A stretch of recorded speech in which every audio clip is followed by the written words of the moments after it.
में आपको हलचल से कैसे आप जान सकते हैं कि आपके गर्भ में लड़का पल रहा है या फिर लड़की पल रही है। प्रेगनेंसी में हलचल आपको कब से महसूस होने लगता है, क्योंकि जो पहली बार माँ बन रही हैं उनमें थोड़ा हलचल कहा जाता है देरी से पता चलता है। तो क्या कारण होता है, किस वजह से आपको हलचल कम पता चलता है। तो पहली बार अगर आप माँ बन रहे हैं तो आपको किस महीने में हलचल पता चलेगा। लड़का होगा तब आपको किस महीने में हलचल पता चलेगा, लड़की होगी तब आपको किस महीने में हलचल पता चलेगा।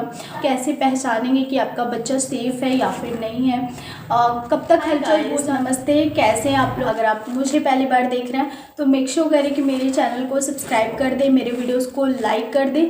अच्छा लगेगा तो ज़रूर लाइक कीजिएगा और शेयर कर दें, स्पेशली उन लेडीज़ के साथ जो प्रेग्नेंट है तो उनको बहुत ज़्यादा हेल्प मिलेगी। तो चलिए फिर बिना देरी किए वीडियो स्टार्ट। प्रेगनेंसी में आपके बच्चा जितना छोटा रहता है उतना आपको कम हलचल पता चलता है, और जैसे जैसे आपका बच्चा बड़ा होता है वैसे वैसे आपको हलचल ज़्यादा पता चलता है। तो पहली तिमाही में क्योंकि बच्चा बहुत ज़्यादा छोटा होता है, मटर के दाने तक या फिर चना के दाने तक, उससे भी बड़ा होगा तो राजमा के दाने तक, मतलब इतना ही बड़ा होता है, तो वो स्पेस बहुत ज़्यादा रहता है। और आपकी जो मांसपेशियाँ होती है पहली तिमाही में, अगर आप पहली बार माँ बन रही हैं तो वो भी बहुत ज़्यादा टाइट होती है। तो अगर बच्चा हलचल भी कर रहा है तो आपको पता नहीं चलेगा पहली तिमाही में, क्योंकि बच्चा काफ़ी छोटा होता है। जैसे ही आप दूसरी तिमाही में जाते हैं तो तीसरी महीने चौथे महीने से हलचल आपको पता चलने लगता है। जब अगर आप दूसरी बार माँ बन रही हैं तो, अगर आप पहली बार माँ बन रही हैं तो तीसरे महीने, चौथे महीने, पाँचवें महीने तक हो सकता है कि आपको हलचल पता नहीं चले, क्योंकि बच्चा उस समय भी काफ़ी छोटा होता है और आपकी जो मसल्स एरिया होती है बहुत ज़्यादा टाइट होती है।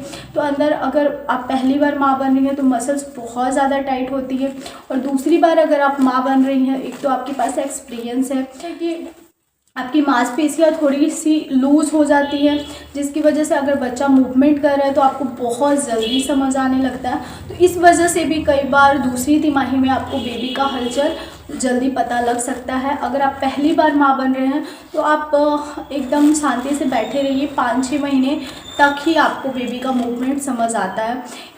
और कई बच्चे बहुत ज़्यादा एक्टिव होते हैं तो वो बहुत जल्दी हलचल करते हैं। बहुत बच्चे ऐसे होते हैं बहुत लेज़ी होते हैं तो वो देरी से भी मूवमेंट करते हैं। जैसे कहा जाता है लड़कियां बहुत ही ज़्यादा एक्टिव होती है शुरू से ही, तो वो जल्दी मूवमेंट करती है, और लड़के बहुत ज़्यादा आलसी होते हैं तो वो लेट से मूवमेंट करते हैं। तो मेरी प्रेगनेंसी में जब मैं दूसरी बार माँ बन रही थी तो मुझे 5वें महीने तक मुझे हलचल पता चलने लगा था।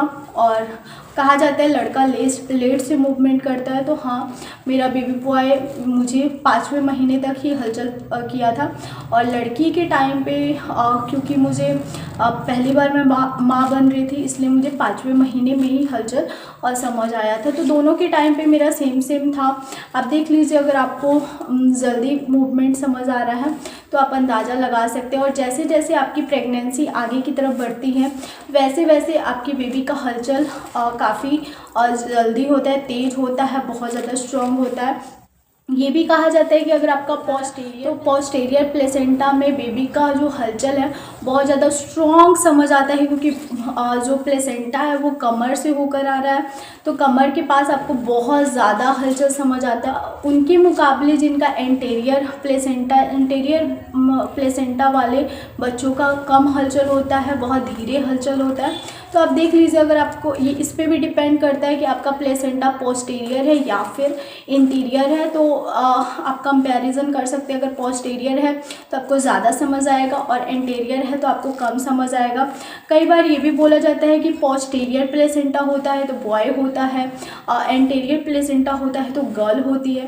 तो शायद इसके आधार पर भी आप अंदाज़ा लगा सकते हैं कि पोस्टीरियर प्लेसेंटा में बेबी का हलचल काफ़ी स्ट्रॉन्ग समझ आता है, और इंटीरियर प्लेसेंटा में जो बेबी का हलचल है काफ़ी कम समझ आता है। तो मेरे साथ भी ऐसा ही था। जब मेरा पोस्टीरियर प्लेसेंटा था लड़के के टाइम पे तो मुझे बहुत ज़्यादा हलचल समझ आती थी, और जब मेरा इंटीरियर था तो मुझे बहुत कम हलचल समझ आती थी। और दूसरी तिमाही तक ही आपको हलचल समझ आती है, उसके बाद 7 मंथ तक आपको थोड़ी बहुत मतलब ज़्यादा हलचल समझ आती है। 8वें महीने से आपको ऐसा होगा कि बेबी का हलचल काफ़ी कम हो जाता है, क्योंकि बेबी काफ़ी बड़ा हो जाता है पेट में, तो वो बहुत ज़्यादा मूवमेंट नहीं कर पाता है। लास्ट में तो बहुत कम मूवमेंट होता है।